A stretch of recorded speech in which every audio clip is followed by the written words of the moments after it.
Glory to Jesus Christ. Today is Monday, April 11th, and we're headed towards the raising of Lazarus on Saturday. It's always fascinating to me that as we read in the Lenten Triodion, that each day leading up to Saturday gives us a little clue into the chronology of what's happening with Lazarus. And today I looked in the Triodion. I want to read this for you because it will connect to our Psalms eventually as well. So the verse that we would read at Matins this morning is that while he is staying beyond the Jordan, while Christ is staying beyond the Jordan, he is told today that Lazarus is ill. And knowing all things in advance, he says, this sickness is not unto death. So in terms of human chronology today, Lazarus is sick. And of course, we know the rest of the story. But on the same page in the Lenten Triodion, there was a verse from Matins that read this: We offer unto you a hymn, for you who rides on high upon the cherubim, rides now upon a foal, bringing all men into subjection beneath your power, O Christ. And of course, this is prefiguring Christ's triumphant entrance into Jerusalem on Sunday that we'll celebrate. And there's what we just read comes from Psalm 17. And so I thought today would be good to read Psalm 17 as we connect that with Palm Sunday, and again, remembering where we are chronologically with Lazarus as well. So Psalm 17. I will love you, O Lord, my strength. The Lord is my foundation, my refuge, my deliverer. My God is my helper, on him I will hope. My champion, the horn of my salvation and my protector. I will call upon the Lord and praise him, and I shall be saved from my enemies. The anguish of death surrounded me, the floods of the lawless troubled me greatly. The anguish of Hades encircled me, the snares of death ran me down. In my affliction I called upon the Lord, and I cried out to my God. He heard my voice from his holy temple, and my cry shall come before him into his ears. Then the earth was shaken and was trembling, and the foundations of mountains were stirred up, and they were shaken, because God was angry with them. Smoke ascended in his wrath, and burst into flame from his face. Coals were kindled by him.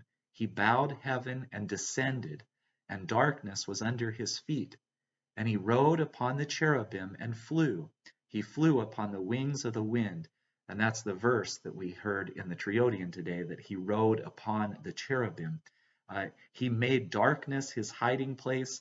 His tabernacle was around him. Dark water in the clouds of the sky. Because of the brightness before him, the clouds, the hail, and the fiery coals passed through. The Lord thundered from heaven. The Most High gave forth his voice.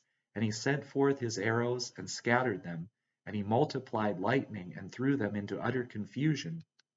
Then the springs of the waters were seen, and the foundations of the world were uncovered by your rebuke, O Lord. By the breathing of the breath of your wrath, he sent from on high, and he took me. He drew me out of many waters. He will deliver me from my strong enemies and from those who hate me, because they were too strong for me. They overran me in the day of my misfortune, but the Lord became my support, and he led me into a wide place. He will deliver me because he willed it for me. He will deliver me from my strong enemies and from those who hate me. The Lord will reward me according to my righteousness, and according to the purity of my hands he will recompense me, because I kept the ways of the Lord and did not act impiously against my God. For all his judgments are before me, and I did not remove his ordinances from me. I will also be blameless before him, and I will keep myself from my lawlessness. The Lord will reward me according to my righteousness, according to the purity of my hands before his eyes. With the holy you will be holy, and with the innocent man you will be innocent, and with the elect you will be elect, and with the crooked you will be crooked, for you will save a humble people, and you will humble the eyes of the arrogant, for you will light my lamp, O Lord. O my God, you will enlighten my darkness. For in you I shall be delivered from ordeals, and in my God I shall leap over a wall. My God, his way is blameless. The teachings of the Lord are tried by fire. He is the shield of all who set their hope on him. For who is God besides the Lord, and who is God besides our God? It is God who girds me with power, and he made my way blameless, who makes my feet like a deer, and sets me on high places, who teaches my hands to make war, and you make my arms a bronze bow. And you gave me the shield of your salvation, and your right hand supported me, and your instruction restored me to the end, and your instruction will teach me. You widened my steps under me, and my footsteps were not feeble. I shall pursue my enemies and overtake them, and I shall not turn back until they faint. I shall wound them until they cannot stand.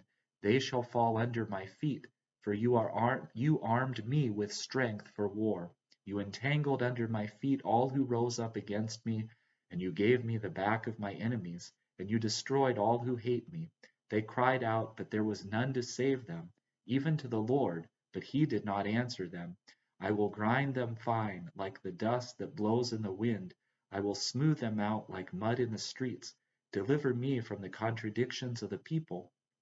You will establish me as the head of the Gentiles.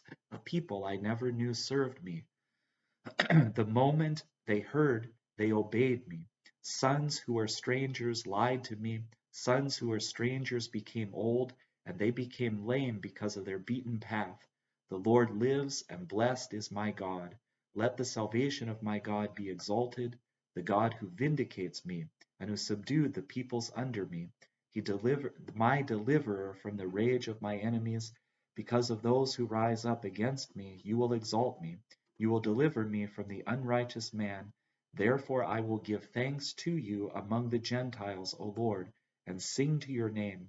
He who magnifies the salvation of his king and shows mercy to his anointed, to David and to his seed forever. And in our study Bible, it writes that this psalm is set in the historical background of David's deliverance from the hand of all his enemies and from the hand of Saul. However, this psalm is forecasting and magnifying the salvation of the Father's King, who is called Christ, his anointed, and David, for he is the son of David. The seed of the son of David is the church. Man's enemies were death and the decay of the body in the grave, Hades and the devil, and these held man in great fear and dread and in bondage to sinful passions. But in his incarnation, Christ descended from heaven and destroyed these enemies and brought everything into the light. He ascended on high and called the Gentiles. He called all of us.